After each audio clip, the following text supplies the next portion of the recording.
പരലോകത്തെത്തി. എന്നിട്ട് നമ്മുടെ കയ്യിൽ സ്വർഗത്തിലേക്കെന്ന് കരുതി നമ്മൾ കരുതി വെച്ച കുറേ ആരാധനകളുണ്ടായിരുന്നു, കുറേ നന്മകളുണ്ടായിരുന്നു. പക്ഷെ അവിടെ എത്തിയിട്ട് പറയാണ്, ഇതൊക്കെ ഡ്യൂപ്ലിക്കേറ്റാണ്, ഇതൊന്നും എടുക്കുകയില്ല, ഇതൊന്നും ഇവിടെ സ്വീകരിക്കുകയില്ല. എന്നു മാത്രമല്ല, ഈ തെറ്റായ ആരാധനകൾ കൊണ്ടിവിടെ വന്നതുകൊണ്ട് തന്നെ നിങ്ങൾ ചെയ്തത് തിന്മയാണ്, കുറ്റമാണ്, പാപമാണ്. അതുകൊണ്ട് ഇതിൻ്റെ ശിക്ഷ നരകത്തിൽ അനുഭവിക്കേണ്ടി വരും. ഇങ്ങനെ പറയുമ്പോണ്ടാകുന്ന ഒരു അവസ്ഥ ആലോചിച്ച് നോക്കൂ. നിങ്ങൾ നല്ലൊരു ബ്രാൻഡഡ് ഷർട്ട് ധരിച്ചു, നല്ലൊരു ഷർട്ട്. ആ ഷർട്ട് ധരിച്ച് പുറത്തിറങ്ങിയപ്പോൾ ഒരാൾ ചോദിച്ചു, ഇത് ഒറിജിനലാണോ അതോ കോപ്പിയാണോ, ഇതിൻ്റെ ഡ്യൂപ്ലിക്കേറ്റാണോ, ഒറിജിനലിൻ്റെ ഡ്യൂപ്ലിക്കേറ്റാണോ എന്ന് ചോദിച്ചാൽ മനസ്സിൽ തോന്നുന്നൊരു വികാരം എന്തായിരിക്കും? അല്ലെങ്കിൽ സഹോദരിമാർ ചിന്തിക്കാൻ വേണ്ടിയൊരു ഉദാഹരണം പറയുകയാണെങ്കിൽ, നമ്മൾ വീട്ടിൽ ഉപയോഗിക്കുന്ന ഒരു ഇലക്ട്രോണിക് ഉപകരണം, ഉദാഹരണം പറയുകയാണെങ്കിൽ ഒരു മിക്സി, അത് ഒറിജിനലാണെന്ന് കരുതി നമ്മൾ വാങ്ങിച്ചു, പക്ഷെ അതൊരു ഡ്യൂപ്ലിക്കേറ്റ് ആയിരുന്നു. എന്തായിരിക്കും സംഭവിക്കുക? ഒറിജിനലിൻ്റെ അതേപോലെ അത് പ്രവർത്തിക്കുമോ? അല്ലെങ്കിൽ അത് നീണ്ടു നിൽക്കുന്ന അത്ര കാലം അത് നീണ്ടു നിൽക്കുമോ? ഒരിക്കലും സംഭവിക്കുകയില്ല. സ്വാഭാവികമായും ഒരു ഡ്യൂപ്ലിക്കേറ്റിൻ്റേതായ പ്രശ്നങ്ങൾ അതിനുണ്ടാകും. കുറച്ചും കൂടി പ്രയാസം ഉണ്ടാക്കുന്ന ഒരു ഉദാഹരണത്തിലേക്ക് പോയാൽ, പ്രശ്നം നേരിടാൻ സാധ്യതയുള്ള ഒരു ഉദാഹരണത്തിലേക്ക് പോയാൽ, നിങ്ങൾ ബാങ്കിൽ പോയപ്പോൾ പിന്നെ നിങ്ങളുടെ കയ്യിലുണ്ടായിരുന്ന കുറച്ച് പൈസ ബാങ്കിൽ എന്തോ ആവശ്യത്തിന് അടക്കാൻ വേണ്ടി പോയതാണ്. അവിടെ ചെന്നപ്പോൾ കൊടുത്ത നോട്ടുകളെല്ലാം ഒറിജിനലല്ല, ഡ്യൂപ്ലിക്കേറ്റാണ്, കള്ളനോട്ടുകളാണ് നിങ്ങളോട് പറഞ്ഞു. ഫേക്ക് കറൻസിയാണ്, കള്ളനോട്ടാണെന്ന് പറഞ്ഞു. എന്താ സംഭവിക്കുക? നേരത്തെ പറഞ്ഞ ഉദാഹരണങ്ങളിൽ ഒരു പക്ഷേ ഷർട്ട് ഡ്യൂപ്ലിക്കേറ്റ് ആയാൽ, കോപ്പി ആയാൽ കുറച്ച് കാലം നേരത്തുള്ളതിൻ്റെ അത്ര കാലം കിട്ടൂല, അത്ര നല്ല ഒരു കാഴ്ചക്ക് അത്ര തന്നെ ഭംഗി തോന്നണം എന്നില്ല. ഒരു ഇലക്ട്രോണിക് ഉപകരണമാണെങ്കിൽ ഒരു പക്ഷേ ഒരു ഒറിജിനൽ നീണ്ടു നിൽക്കുന്ന കാലം അതിൻ്റെ പെർഫോമൻസ് കിട്ടൂല എന്ന് മാത്രമായിരിക്കും പ്രശ്നം. പക്ഷെ നമ്മൾ ബാങ്കിൽ കൊണ്ടുകൊടുക്കുന്ന നോട്ട് കള്ളനോട്ടായാൽ സ്ഥിതി മാറും. നമ്മളെ പോലീസിലേൽപ്പിക്കാൻ സാധ്യതയുണ്ട്. കുറച്ച് അധികം നോട്ട്സൊക്കെ നമ്മുടെ കയ്യിലുണ്ടെങ്കിൽ അത് വലിയ കേസാകും, അന്വേഷണമാകും. നമ്മളൊരിക്കലും ബോധപൂർവം കയ്യിൽ വന്നതാവില്ല, എങ്ങനെയോ അബദ്ധത്തിൽ എവിടെ നിന്നോ ആരോയിലൂടെയോ കൈമാറി ഒരു ഇടപാടുകൾക്കിടയിൽ വന്നുപെട്ടതായിരിക്കാം. പക്ഷെ അത് വലിയ കേസായി പ്രശ്നമായി മാറും. നോക്കൂ, കൈവശം കോപ്പിയായ ഡ്യൂപ്ലിക്കേറ്റായ കാര്യങ്ങൾ വെച്ചാൽ അതിനേക്കാൾ പ്രശ്നമുള്ള ഒരു സംഗതി പറയാമെന്നാണ് വിചാരിച്ചത്. എന്താണെന്നറിയോ? നമ്മൾ പരലോകത്തെത്തി, എന്നിട്ട് നമ്മുടെ കയ്യിൽ സ്വർഗത്തിലേക്കെന്ന് കരുതി നമ്മൾ കരുതി വെച്ച കുറേ ആരാധനകളുണ്ടായിരുന്നു, കുറേ നന്മകളുണ്ടായിരുന്നു. പക്ഷെ അവിടെ എത്തിയിട്ട് പറയാണ്, ഇതൊക്കെ ഡ്യൂപ്ലിക്കേറ്റാണ്, ഇതൊന്നും എടുക്കുകയില്ല, ഇതൊന്നും ഇവിടെ സ്വീകരിക്കുകയില്ല. എന്നു മാത്രമല്ല, ഈ തെറ്റായ ആരാധനകൾ കൊണ്ടിവിടെ വന്നതുകൊണ്ട് തന്നെ നിങ്ങൾ ചെയ്തത് തിന്മയാണ്, കുറ്റമാണ്, പാപമാണ്. അതുകൊണ്ട് ഇതിൻ്റെ ശിക്ഷ നരകത്തിൽ അനുഭവിക്കേണ്ടി വരും. ഇങ്ങനെ പറയുമ്പോണ്ടാകുന്നൊരവസ്ഥ ആലോചിച്ച് നോക്കൂ.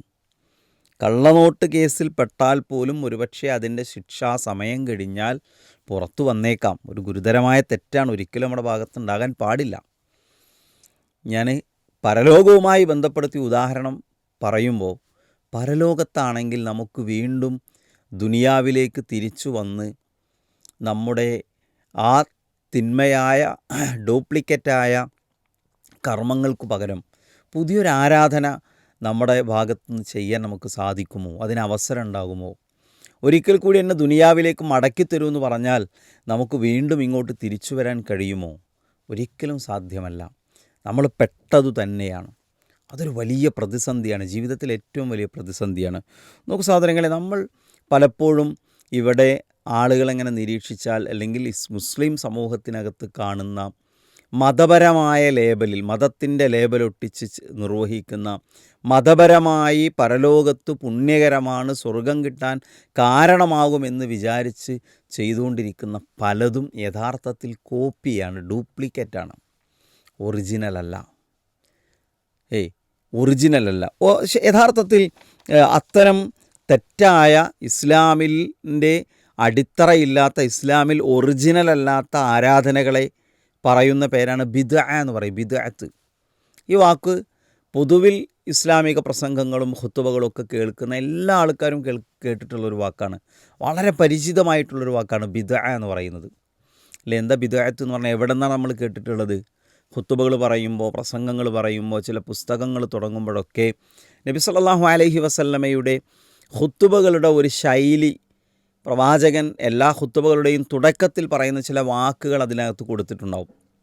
വഇന്ന ശർറൽ ഉമൂരി മുഹദസാത്തുഹാ വകുല്ല മുഹദസത്തിൻ ബിദ്അ വകുല്ല ബിദ്അത്തിൻ ളലാല വറിവായത്തിൽ വകുല്ല ളലാലത്തിൻ ഫിന്നാർ. അപ്പോൾ കുല്ല മുഹദസത്തിൻ ബിദ്അ വകുല്ല ബിദ്അത്തിൻ ളലാല, 2 തവണ ബിദ്അ എന്നുള്ള വാക്ക് അവിടെ ഉപയോഗിച്ചു. എന്താണ് ബിദ്അ എന്ന് പറഞ്ഞാൽ? ആ ഹദീസിൻ്റെ ബാക്കി എന്താണ് പറയുന്നത്? കുല്ല ബിദ്അത്തിൻ ളലാല, എല്ലാ ബിദ്അയും വഴിപിഴച്ചതാണ്. വേറെ റിവായത്തിൽ വന്നത് വകുല്ല ളലാലത്തിൻ ഫിന്നാർ, എല്ലാ വഴിപിഴച്ചതും നരകത്തിലേക്കാണ്. അപ്പോൾ പ്രവാചകൻ തൻ്റെ സംസാരങ്ങളിൽ, തൻ്റെ ഖുതുബകളിൽ നിരന്തരമായി ബിദ്അയെക്കുറിച്ച് അത് വഴിപിഴച്ചതാണെന്നും അത് നരകത്തിലേക്കുള്ളതാണെന്നും പറയുമ്പോൾ അതിൻ്റെ ഗൗരവം എത്രയാണ്. നബി സല്ലല്ലാഹു അലൈഹി വസല്ലമയുടെ സംസാരങ്ങളിലെല്ലാം ഖുതുബകളിലെല്ലാം ആവർത്തിച്ചു പറയുന്നു ബിദ്അ വഴിപിഴച്ചതാണ്, ബിദ്അ നരകത്തിലേക്കുള്ളതാണ്, വഴിപിഴച്ചതെല്ലാം നരകത്തിലേക്കുള്ളതാണ്. എത്ര ഗൗരവമുള്ളൊരു കാര്യമാണത്. എന്താണ് ബിദ്അ എന്ന് പറഞ്ഞാൽ? ഇസ്ലാമിക പ്രമാണങ്ങളിൽ തെളിവില്ലാത്ത, ഖുർആനിലോ സുന്നത്തിലോ ചെയ്യാൻ പഠിപ്പിച്ചിട്ടില്ലാത്ത ആരാധനകളെയാണ്, അല്ലെങ്കിൽ ആരാധനകളായി ഇവിടെ ചെയ്യുന്ന കാര്യങ്ങളെയാണ് ബിദ്അ എന്ന് പറയുന്നത്.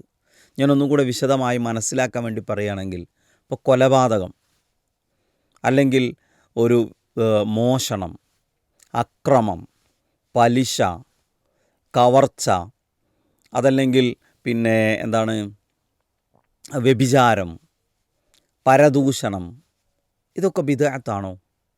ഈ വക തിന്മകളെ, ഇതൊക്കെ എല്ലാവരും തിന്മകളാണെന്ന് അംഗീകരിക്കുന്ന, മനസ്സിലാക്കുന്ന കാര്യങ്ങളാണ്. ഇത്തരം കാര്യങ്ങളെ മഅസിയത്ത് എന്ന് പറയുക. മഅസിയത്ത് അത് തിന്മയാണ്, കുറ്റമാണ്. അള്ളാഹു വിലക്കിയ കാര്യങ്ങളെ ചെയ്യലാണ്, ഹറാമായ തിന്മകളാണ്. അപ്പോൾ കൊലപാതകമല്ല ബിദ്അ എങ്കിൽ, മോഷണമല്ല ബിദ്അ എങ്കിൽ, പരദൂഷണം പറയുന്നതല്ല ബിദ്അത്തെങ്കിൽ, വ്യഭിചാരമല്ല ബിദ്അത്തെങ്കിൽ ബിദ്അത്ത് എന്ന് പറഞ്ഞാൽ അത് പലിശ തിന്നലല്ലെങ്കിൽ, അല്ലെങ്കിൽ അഴിമതി കണിക്കലോ തട്ടിപ്പ് നടത്തലോ മറ്റൊരാളെ ആക്രമിക്കലോ അയാളുടെ ഭൂമി കവർന്നെടുക്കലോ ഇതൊന്നുമല്ല ബിദ്അത്ത്. പിന്നെന്താ ബിദ്അത്ത്? ബിദ്അത്ത് വരുന്നത് നിസ്കാരത്തിൻ്റെ രൂപത്തിലാണ്. ബിദ്അത്തുകൾ വരിക നോമ്പിൻ്റെ രൂപത്തിലാണ്. ബിദ്അത്തുകൾ എന്ന് പറഞ്ഞാൽ അത് ദിക്റുകളുടെയും ദുആകളുടെയും സ്വലാത്തുകളുടെയും രൂപത്തിലായിരിക്കും. ഞാനൊരു ഉദാഹരണം പറയാം, വേഗത്തിൽ മനസ്സിലാവും. മഹാനായ അബൂ മൂസ അശ്അരി റളിയല്ലാഹു അൻഹും അബ്ദുല്ലാഹി ഇബ്നു മസ്ഊദ് റളിയല്ലാഹു അൻഹും പള്ളിയിൽ വന്ന് അവിടെ ഇരുന്ന് ദിക്ർ ചൊല്ലിയിരുന്ന ആളുകളെ പള്ളിയിൽ നിന്ന് പുറത്താക്കി. അബൂ മൂസ അശ്അരി റളിയല്ലാഹു അൻഹുവാണ് ആദ്യം ഇത് കണ്ടത്. ഹദീസ് പ്രസിദ്ധമാണ്. അദ്ദേഹം അബ്ദുല്ലാഹി ഇബ്നു മസ്ഊദ് റളിയല്ലാഹുവിൻ്റെ അടുത്ത് വന്നിട്ട് പറഞ്ഞു, ഞാൻ പള്ളിയിലൊരു കാഴ്ച കണ്ടു. അതെന്താണ്? കുറേ ആൾക്കാർ വട്ടത്തിലിങ്ങനെ കൂടിയിരുന്ന് അവരുടെ കയ്യിൽ 100ഓളം കല്ലുകളുണ്ട്. 100 കല്ലുകളായിരിക്കും, എണ്ണം പിടിക്കാൻ കല്ലുകളുണ്ട്. അപ്പോൾ അതിലൊരാൾ പറയും കബ്ബിറൂ മിഅ, 100 തവണ തക്ബീർ ചൊല്ലൂ. അപ്പോൾ അതിൽ ഓരോരുത്തരും കല്ലിങ്ങനെ ഓരോന്നെടുത്ത് വെക്കും. അല്ലാഹു അക്ബർ, അല്ലാഹു അക്ബർ. എണ്ണം പിടിക്കാനാണ് ഈ കല്ല്, എണ്ണം അറിയാൻ. അല്ലാഹു അക്ബർ എന്ന് പറഞ്ഞ് ഇങ്ങനെ കല്ലെടുത്ത് വെക്കും. അത് കഴിഞ്ഞാൽ പറയും സബ്ബിഹൂ മിഅ, 100 തവണ തസ്ബീഹ ചൊല്ലൂ. അപ്പോൾ എല്ലാവരും സുബ്ഹാനല്ലാഹ് സുബ്ഹാനല്ലാഹ് സുബ്ഹാനല്ലാഹ്. അബ്ദുല്ലാഹി ഇബ്നു മസ്ഊദ് റളിയല്ലാഹു അൻഹു പറഞ്ഞു, നബി സല്ലല്ലാഹു അലൈഹി വസല്ലം മരിച്ചു പോയിട്ട് അധിക കാലമായിട്ടില്ല, പ്രവാചകൻ ഉപയോഗിച്ച പാത്രങ്ങൾ നശിച്ചു പോയിട്ടില്ല, പ്രവാചകൻ്റെ വസ്ത്രങ്ങൾ നശിച്ചു പോയിട്ടില്ല, അതിനു മുമ്പ് നിങ്ങൾ ഇസ്ലാമിലേക്ക് കടത്തിക്കൂട്ടാൻ തുടങ്ങിയോ എന്ന് പറഞ്ഞ ആളുകളെ പള്ളിയിൽ നിന്ന് ഓടിച്ചു, പുറത്താക്കി എന്നാണ് പറയുന്നത്. നമ്മൾ നോക്കൂ, തക്ബീർ ചൊല്ലിയതിനാണ് അബ്ദുല്ലാഹി ഇബ്നു മസ്ഊദ് റളിയല്ലാഹു അൻഹു ആളുകളെ പുറത്താക്കിയത്. നമ്മൾ ശ്രദ്ധിക്കണം. ലാ ഇലാഹ ഇല്ലല്ലാഹ് 100 വട്ടം ചെല്ലുന്നതിനാണ് ഇബ്നു മസ്ഊദ് റളിയല്ലാഹു അൻഹു അവരവിടെ നിന്ന് പുറത്താക്കിയത്.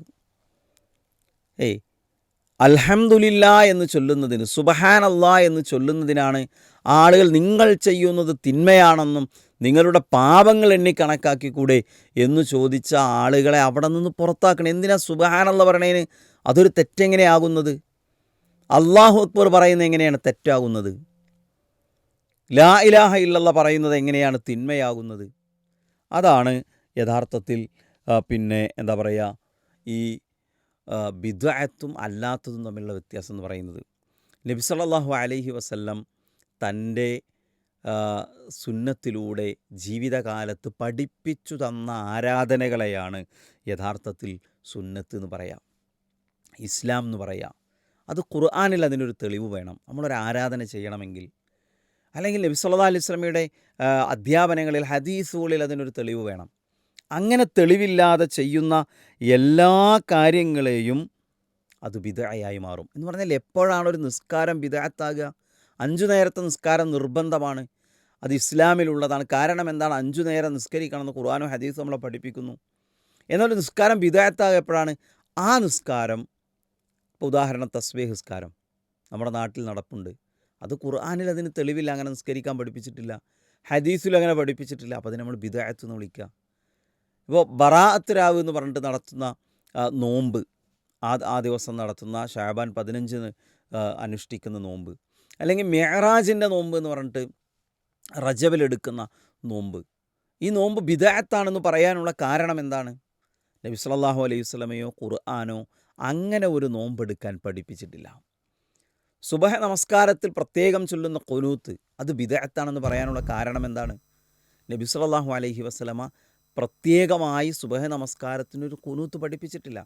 നമസ്കാരശേഷം നമ്മുടെ നാടുകളിൽ കാണുന്ന തിരിഞ്ഞിരുന്ന് ചൊല്ലുന്ന കൂട്ടുപ്രാർത്ഥന അത് ബിദ്അയാണ്. പറയാൻ കാരണം എന്താണ്? അങ്ങനെ ഒരു പ്രാർത്ഥന ഖുർആനിലോ ഹദീസിലോ വന്നിട്ടില്ല. അതുകൊണ്ട് നമ്മൾ ചെയ്യുന്ന ആരാധനകൾ ഒറിജിനൽ ആകണം, കോപ്പി ആകാൻ പാടില്ല, ഡ്യൂപ്ലിക്കേറ്റ് ആകാൻ പാടില്ല. ഒറിജിനൽ ആകണമെങ്കിൽ ഖുർആനിൽ അതിന് തെളിവുണ്ടാകണം, ഹദീസിൽ അതിന് തെളിവുണ്ടാകണം. ഇല്ലെങ്കിൽ അത് ഡ്യൂപ്ലിക്കേറ്റ് ആകും, അത് ബിദ്അയാകും. ആ ബിദ്അയെക്കുറിച്ചാണ് കുല്ല ബിദ്അത്തിൻ ളലാല, എല്ലാ ബിദ്അത്തും വഴിപിഴച്ചതാണ്. വക്കുല്ല ളലാലത്തിൻ ഫിന്നാർ, എല്ലാ വഴിപിഴച്ചതും നരകത്തിലേക്കുള്ളതാണ്. ചെറിയ കാര്യമല്ല, ഗൗരവമുള്ള കാര്യമാണ്. ഇപ്പോൾ നബിജന്മദിനാഘോഷത്തിൻ്റെ കാലമാണ്. എല്ലാവരും റബീഉൽ അവ്വൽ 12-ന് നബിജന്മദിനം ആഘോഷിക്കാൻ വേണ്ടി ഒരു ഭയങ്കരമായ തയ്യാറെടുപ്പ് നടത്തിക്കൊണ്ടേയിരിക്കുകയാണ്. പറയുന്നത് നബിജന്മദിനാഘോഷം നിർവഹിക്കണമെന്ന് ഖുർആൻ പഠിപ്പിച്ചിട്ടുണ്ടോ? പ്രവാചകൻ്റെ ഏതെങ്കിലും ഒരു ഹദീസിലുണ്ടോ? പ്രവാചകന് ശേഷം വർഷങ്ങൾ, പതിറ്റാണ്ടുകൾ ജീവിച്ച ഏതെങ്കിലും ഒരു സ്വഹാബി പഠിപ്പിച്ചിട്ടുണ്ടോ? പ്രവാചകന് ശേഷം ജീവിച്ച താബികളോ തബഉത്താബികളോ പഠിപ്പിച്ചിട്ടുണ്ടോ? 4 മദ്ഹബിൻ്റെ ഇമാമുമാർ പറഞ്ഞിട്ടുണ്ടോ? ഇവിടെ ഒന്നുമില്ലാത്ത ഒരു നബിജന്മദിനാഘോഷം അത് ഇസ്ലാമിൻ്റെ പേരിൽ നടമാടുന്ന ഒരു ഡ്യൂപ്ലിക്കേറ്റ് ആരാധനയാണ്, ഒറിജിനലല്ല. ഇനി ഡ്യൂപ്ലിക്കേറ്റ് ചെയ്താൽ എന്താ പ്രശ്നം? ഒരു നല്ല കാര്യമല്ലേ എന്ന് വിചാരിച്ച് ചെയ്താൽ എന്താ പ്രശ്നം? അതാണ് കുല്ല ബിദ്അത്തിൻ ളലാല. എല്ലാ പുതിയ മതത്തിലേക്ക് പുതിയതായി ഉണ്ടാക്കുന്നതെല്ലാം അത് വഴിപിഴച്ചതാണ്. വക്കുല്ല ളലാലത്തിൻ ഫിന്നാർ, എല്ലാ വഴിപിഴച്ചതും നരകത്തിലേക്കുള്ളതാണ്. പ്രവാചകൻ്റെ ഹദീസിൽ കാണാം, ഫഇന്ന കുല്ല മുഹദസത്തിൻ ബിദ്അ, മതത്തിൽ പുതിയതായി ഉണ്ടാക്കുന്നതെല്ലാം ബിദ്അയാണ്. വക്കുല്ല ബിദ്അത്തിൻ ളലാല, എല്ലാ ബിദ്അത്തും വഴിപിഴച്ചതാണ്. വേറെ ഹദീസിൽ കാണാം, മൻ അഹദസ ഫി അംരിനാ ഹാദാ മാ ലൈസ മിൻഹു ഫഹുവ റദ്ദുൻ, നമ്മുടെ മതത്തിൽ ഞാൻ പഠിപ്പിക്കാത്ത ഒരു കാര്യം ആരെങ്കിലും പുതിയതായി ഉണ്ടാക്കിയാൽ അതിനെ നിങ്ങൾ തള്ളിക്കളയണം.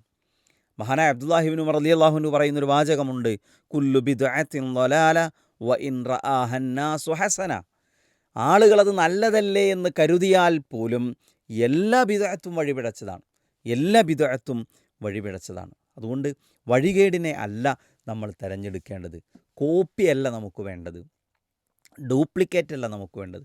നമുക്ക് വേണ്ടത് ഒറിജിനലാണ്. നല്ല പ്യൂരിറ്റിയുള്ള, നല്ല പ്യുവറായിട്ടുള്ള, ശുദ്ധമായ ശരിയായ ദീനാണ് നമുക്ക് വേണ്ടത്. അത് അള്ളാഹുവിൻ്റെ കിതാബിലും പ്രവാചകൻ്റെ സുന്നത്തിലും വളരെ വ്യക്തമാണ്. ഖുർആനിലും സുന്നത്തിലും പഠിപ്പിച്ച ആരാധനകളും ദിക്റുകളും ദുആകളും അനുഷ്ഠാനങ്ങളും തന്നെ ചെയ്യുകയാണെങ്കിൽ ജീവിതത്തിൽ 24 മണിക്കൂറും നമുക്ക് ചെയ്യാൻ മാത്രമുണ്ട്, വലിയ പ്രതിഫലം ലഭിക്കാൻ മാത്രമുണ്ട്. അത് ചെയ്ത് ജീവിക്കുമ്പോഴാണ് ഒരു ശരിയായ ഇസ്ലാമിക ആരാധനകളിലൂടെ കടന്നു പോകാൻ നമുക്ക് സാധിക്കുക. അതിന് അള്ളാഹു നമ്മെ അനുഗ്രഹിക്കട്ടെ. അല്ലാഹുമ്മ സ്വല്ലി വസല്ലിം അലാ നബീന മുഹമ്മദ്. അസ്സലാമു അലൈക്കും വറഹ്മത്തുള്ളാഹി.